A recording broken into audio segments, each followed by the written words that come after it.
Mangayo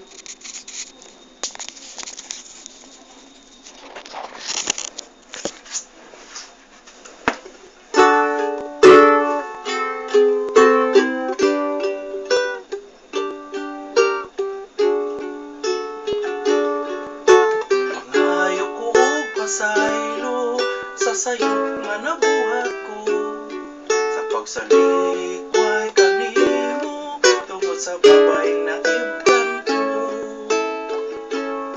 Kay managlahi ang among pagtuo, di siya mukaon og baboy apan mukaon ko, aron lang siya makontento sa relihiyon niya ni balhin ko. Nag-ipon na kami karon, nining apat nga mahalon, pero ang tinuod ay nagsubo, pamilya ko.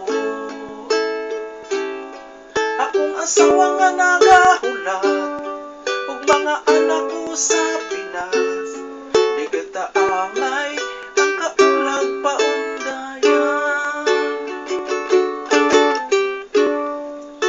Naglibog ko og unsaon, kay nakonsensya na ako karon. Isalikway ko sa kong pamilya, kay nakahibalo naman sila. Panitan kuno ko sa kong asawa, kung muuli ko sa amuha, mauni ron ang resulta sa himabay nga bana. Sometimes nag-imo, hinghuna-huna ko nga way buo, wasad masayod sa muabot na silo. I wanna hold you till I die, piliun ko na lang ang mamatay, kay ang tinuod dula na sa ko'y laing inday.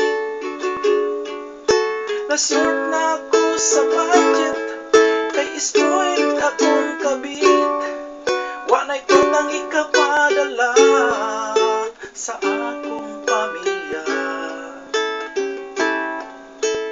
Matod pa sa akong higala, di ka ba mahadlok madisgrasya sa karibal mo nga Al-Qaeda ug assistant pa ni Obama.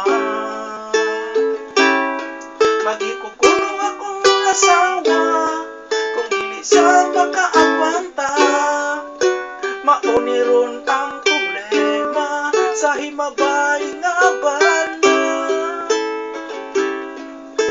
Sometimes nag-imo, kinghuna-huna ko nga way buot, masad masayod sa muabot na silo.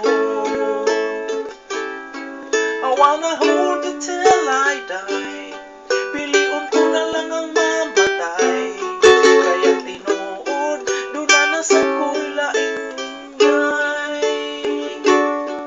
Puro ni Magdos